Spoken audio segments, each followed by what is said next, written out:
লিডসের বাংলাদেশি অধ্যুষিত এলাকা লিডস 8-এর পাস্টার রোডে সন্ত্রাসীদের গুলিতে নিহত হন ব্রিটিশ বাংলাদেশি যুবক সুহেল আলী হুসেইন। এই ঘটনায় 5 জনকে আটক করা হয়েছে বলে জানা গেছে। এ ঘটনার সর্বশেষ পরিস্থিতি নিয়ে দেখুন আমাদের প্রতিনিধি মোহাম্মদ জাকারিয়ার পাঠানো রিপোর্টে। গত 9 মার্চ সোমবার আনুমানিক রাত 9টার সময় সন্ত্রাসীদের হাতে সুহেল নামক এক ব্রিটিশ বাংলাদেশি যুবক নিহত হয়েছেন।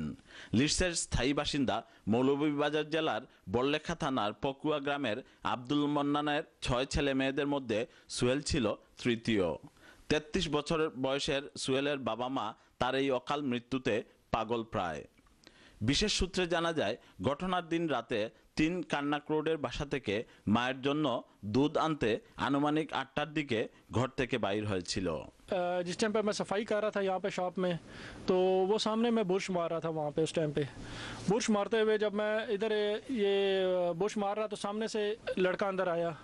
उसने कहा यार वो बहुत तकलीफ में था और ये यहाँ पे मुझे कहता यार जल्दी से एम्बुलेंस को बुलाओ। লিডস 8-এর বাংলাপাড়া নামে পরিচিত পাস্টার রোডে প্রথমে সে গুলিবিদ্ধ হয় এবং পরে জীবন রক্ষার জন্য দৌড়ে পাশের মার্কাম অ্যাভিনিউয়ের একটি গ্রোসারি শপের ভিতরে ঢুকে কর্মরত পাকিস্তানি কর্মচারীকে অ্যাম্বুলেন্স কল করতে বলেই মাটিতে পড়ে যায়। সপ্তাহিয়া জিয়া কইরা পাকিস্তানি এক ভদ্রলোক আমার ঘরে গিয়ে দরজা মারছে, খুব জোরে জোরে মারছে। মারার পরে বলে কিতে আমি দরজা গছাইছিল, কিতে হয়েছিল ভাই তুমি চালাই আও। আমার মনে হয় মন্নান মিয়ার ছেলে এই অন্য ফিটুইয়া পড়ে গেছেন কি।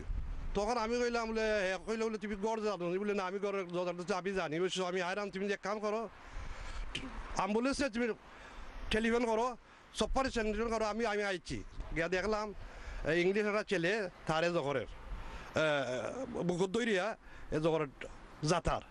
তখন আমি তার পিছিয়ে দিয়ে যাওয়ার পরেও আমি চিনতাম পারছি না, বালাইলাম সামনে দিকে তারা বালাইলে চিনতাম পারছি।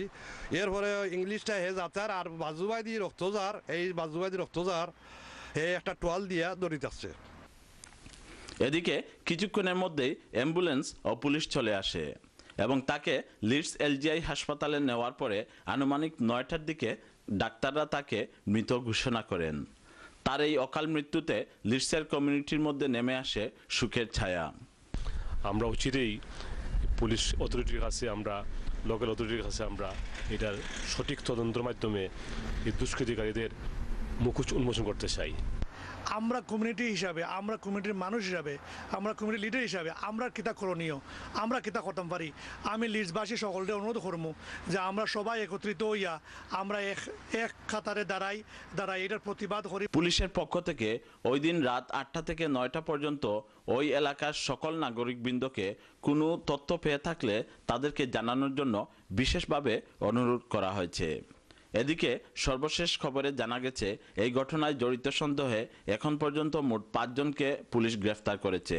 মায়ের জন্য দুধ আনতে আসা সুহেল সন্ত্রাসীদের হাতে গুলি খেয়ে জীবনের শেষ রক্ষা করতে আশ্রয় নিয়েছিল এই সেই ব্যবসা প্রতিষ্ঠানে, কিন্তু শেষ রক্ষা আর হলো না। তাকে চলে যেতে হলো না ফেরার দেশে। তার এই অকাল মৃত্যুতে লিডসের বাংলাদেশিরা বাকরুদ্ধ।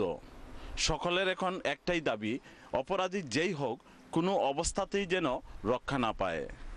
লিডসের মার্কাম অ্যাভিনিউ থেকে Mohammad Zakaria, channel I news.